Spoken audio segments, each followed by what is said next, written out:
Pitbull Cruz and Lamont Roach said if we're going out in 2025, we're going out with a bang. What a fight between the two, obviously ending in a much discussed draw that we'll talk about here, but a fight that, wow, we got a little bit of everything. Controversy with the draw. We got action-packed. We got taunting and celebrating. Pitbull sticking his tongue out in the middle of what round was that? Number 8 or something like that? We got everything in this fight. Well, we didn't actually get a winner. As I mentioned, it was a controversial draw. People choosing sides already, whether it was Roach who won, Pitbull who won. You know, a lot of different things happened in this fight. But the one thing that remained consistent, boy, it was a banger the entire night. Maybe a style I didn't see coming for 12 rounds in the entire 36 minutes of action. But man, I'm not mad at it at all. Before we get into this breakdown and recap of the fight, make sure you hit the like button, subscribe, and comment below who do you think won this fight? Do you think Pitbull Cruz won it? Or do you think Lamont Roach won it? Let me know in the comments below, but let's get into this fight. All right, I'll talk about where I was wrong before I get started. I was wrong because I thought Lamont Roach would make it a little bit of a boring fight because I thought that was his easiest path to victory. I thought Lamont could box and just outbox Pitbull. I think at times, and I said this, I thought he is a prideful guy. He's going to get in there and scrap with Pitbull. We're going to get action-packed moments, but they were just going to be moments. I thought Lamont would then use his feet, use his reach, use everything to get around and outbox Pitbull to a decision.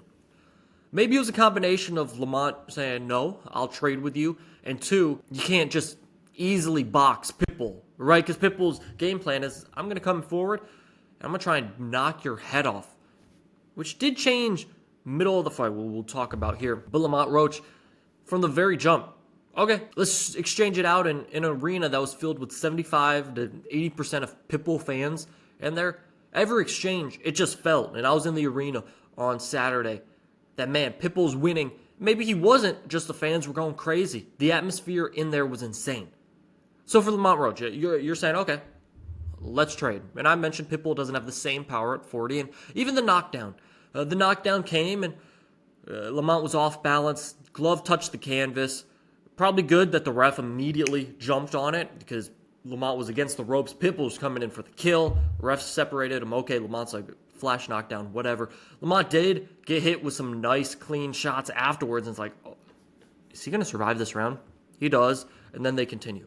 It was a fight that I want to speak on Lamont first. Credit to him. Absolutely credit to Lamont Roach saying, I'm going to give the fans what they want. I'm going to trade with you. I'm going to land clean shots on Pitbull. He landed that left hand so many times on Pitbull, and I've talked about it, man. No one can just get to Pitbull. We've seen it. I mean, whether it be the neck, the head, like everything. He's just like short, stout, and nobody's landing stuff of significant damage. I will say this. While Pitbull wasn't buzzed or necessarily hurt, he was feeling those shots. I talked to Rolly Romero. Rolly said exactly that. Hey, he wasn't hurt, but man, those left hands were getting to him. We saw that because Pitbull decided, you know what? For a little bit, I'm going to box off my back foot. When have we ever seen Isak Pitbull Cruz box in a fight? I told you, his style is come forward and try and knock your head off. When has he ever switched that to do the complete opposite? Move and box, and Lamont's the one coming forward trying to find Pitbull Cruz. Never. Lamont Roach was that effective. And if you look at the judges' scorecards, I'll put the scorecard up for you. The middle rounds were where Lamont Roach feasted. Yeah, whether it be 4, 5, 6, 7, 8, like those rounds, one judge had it, a sweep between 4 rounds, another, maybe Pitbull gets around here, but 4 out of the 5. Lamont, like you can see, Lamont feasted in those middle rounds. And then we get to the end of the fight. And the end of the fight is funny because of the fact that Lamont Roach actually outlanded Pitbull in those final 2 rounds. Lamont Roach landed more punches than Pitbull Cruz in those final 2 rounds, but it was the bigger punches. And you look at round number 11. Round 11, prime example of a time that I thought Lamont Roach could just back up and outbox him. Because you're winning round 11. Let's just put it all out there. You're winning round number 11. You get to the last 20 seconds of the round. You're still in the middle of the ring, and Pitbull lands some big shots on you. Instead of you clinching or stepping away, boxing out of it, and just running down the clock for the round, You stay in there and you trade with him. And guess what? Pitbull gets the better of the exchanges in that round. Enough so that Pitbull actually wins that round when 2 minutes and 30 seconds of it was you. That was your round. And you know what? I'll give still. I don't want to, say this is like kind of bashing Lamont. No, this is credit to Lamont Roach because he gave fans what they want to see. He didn't go around and box. He said, okay, if you trade with me, I'm trading with you back. So props to Lamont giving the fans what they want to see. I think just smartly in a game plan, he might have been able to step back and, box him, avoid those exchanges where you looked like you were the loser in most of the exchanges from the heavy punches of Pitbull Cruz. Because sometimes it looked like you were maybe a little off balance. Maybe you weren't hurt, but you were a little off balance. And then one thing about Lamont that really confused me through the entire fight was the fact that he didn't seem like the patient, calm, cool, collected guy that was in there against Tank Davis. And I say that because he was yelling at fans. He was yelling at the corner of Pitbull Cruz. Like, the amount of times he was just, talking to somebody else or yelling at somebody else, whether it be during clinches, anything. Like, that wasn't Lamont Roach. And I'm all for trash talk, right? But it felt like sometimes the crowd was getting to him or the moment was getting to him a little bit. And then he was able to reel it back in. I think in the corner, Lamont Roach Sr. said, get your hands up to Lamont Roach. Because sometimes Lamont was just, hey, I think I can do this. And Pitbull was getting inside and landing clean shots. So that's one side of the story. The other side is Pitbull Cruz. He starts this fight off on fire and like any other Pitbull fight. He's coming forward trying to knock your head off. Again, that's the best way I'm going to summarize it. He really wants to do damage. And Pitbull, the wide shots. That's what he's known for. The looping type shots. Connected with Lamont early in that fight. Knocked him down, and Pitbull was out for blood. Wasn't able to get it, and then Lamont was able to settle into it. Pitbull's trading. He's landing some big punches, but Lamont is landing some big punches as well. Interesting. I mentioned the left hand for Lamont earlier in the fight. He mentioned at the post-fight press conference, he broke his right hand in the 5th round. So the left hand was extremely effective all night. The right hand, I'll have to go back and watch it and, maybe pinpoint the exact spot Lamont broke his hand at and then how he used it going forward. But that is something of note, right? The left hand was super efficient for Lamont Roach. And he broke it in the middle of that stretch, the middle rounds, where he dominated, especially on the judges' scorecards. So for Pitbull Cruz, you're moving around. You're boxing. At times it looks like you're taking heavy breaths. You're like, okay, he's not going away. You're landing bombs, but you're also taking a few. For Pitbull, it helps. He had the adrenaline. He had the crowd on his side. But Lamont Roach wasn't going away. So Pitbull Cruz realized, okay, I got to do something. Because it was similar to the Tank fight for Lamont Roach. I thought Tank did incredible work those first 5-6 rounds. And then Lamont came on. I'm not saying it was the same rounds, but Pitbull does great work to start the fight. Lamont comes on in the middle of the fight. All right, who's going to win this fight in the end? And again, I mentioned Lamont Roach outlanded Pitbull Cruz in those final 2 rounds. But Pitbull Cruz landed the bigger shots. The much bigger shots, the exchanges, all of it. And that's what eventually led them to a draw. I will say, if you were Pitbull Cruz, you're looking at one of the judges' scorecards that called it a draw. Hey, 113, you gave me the 12th, but you don't give me the 11th? Really? And then we got to get to the final point of this entire fight, the controversy. The referee, James Green. He was not good. He was not good at all in this fight. Whether it be breaking these guys up, maybe taking a couple seconds longer with the break, continuing to warn people and these fighters, and both guys are like, okay. Maybe not getting in on points he should have. There's plenty of times, and I actually heard Sean Gibbons in an interview, Pitbull's manager. He was talking about the point deduction. He's like, are you kidding me? One punch strayed behind the hip. Okay. He's like, that's not a point deduction. He says, Pitbull, yes, there were some low blows in the fight. And if you ended up taking a point away for a low blow, that makes way more sense. But the punch he took a low point deduction, for, he's like, that doesn't make sense. That was not a punch deemed worthy enough for a point deduction. Again, there was other punches and other moments. Heck, I saw Pitbull in a clinch, headbutt Lamont Roach, and nothing happened. There were points Like, Pitbull wasn't going to make this an easy, clean type of fight. That's not how Pitbull rolls, right? He's going to get in there and rug it up and, not necessarily try and be a dirty fighter, but he wants to make it a dirty fight. That's something that the ref I don't feel like ever had his hands on. He didn't really do anything about it. Lamont was complaining. Pitbull was complaining. In the post-fight press conference, the two actually argued, like, why do you think the ref was on your favor? This happened to me.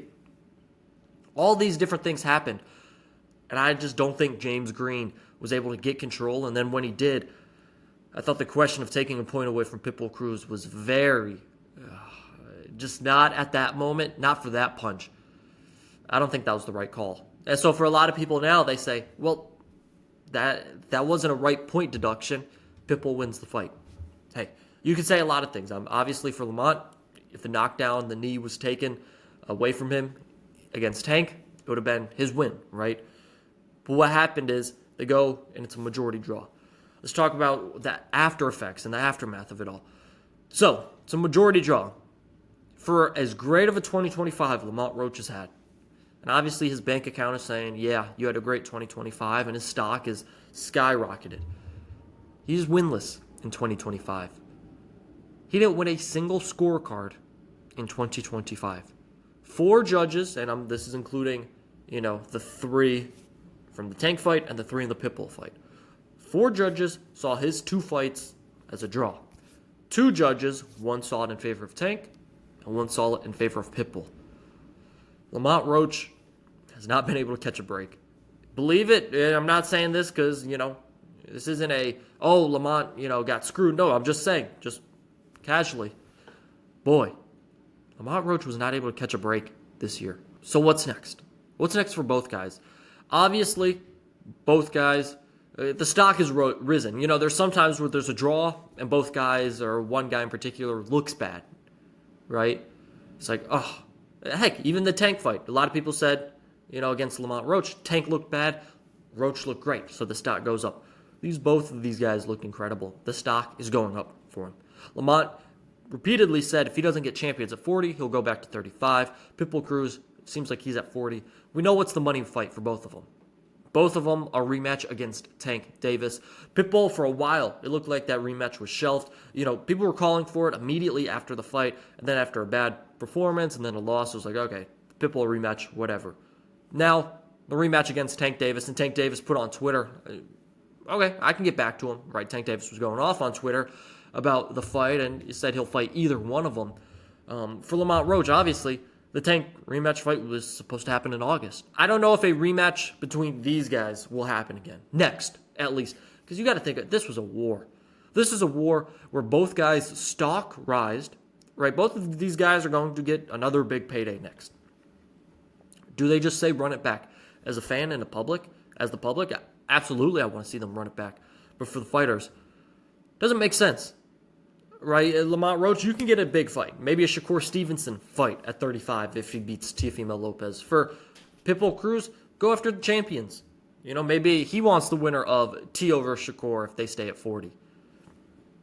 That's what it is. Do I think a rematch happens next for both guys against each other? I don't. Because I think both guys are going to say, man, we had an all-out war against one another. Both of our stocks rise. We didn't get the win, but we didn't look bad either. Maybe a rematch is down the line, but I don't think next. I think both are going to look in other directions. Sean Gibbons actually said in an interview, same interview I was talking about before, that, hey, maybe they could look at Zepeda. They, of course, want a Tank Davis rematch. Whether or not Tank comes back to fight either of them, hey, we'll have to see. He was talking on Twitter like he'd be down for either fight against either of the guys. So we're going to have to see. My bet is don't hold your breath for a Roach-Pitbull rematch next. Maybe down the line. Maybe Roach goes back to 35, then when he comes up to 40 and feels more comfortable, maybe that's more of his weight division permanently.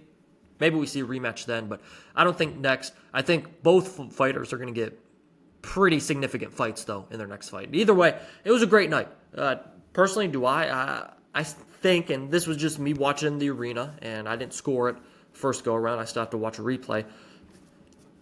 I thought Lamont Roach edged it out, but I'm not mad at a draw, and I'm not mad if you see Pitbull Cruz winning. because Lamont Roach allowed Pitbull Cruz to really stay in this fight and have moments that could swing the tide. The 11th round, man. The 11th round is just a perfect summary of that statement. 2 minutes, 30 seconds. Lamont Roach, you're dominating that round. Then an exchange happens, and you lose that exchange, and the bigger shots happen there. 2 of the 3 judges' scorecards, you lose that round. I thought both fighters put on an incredible performance.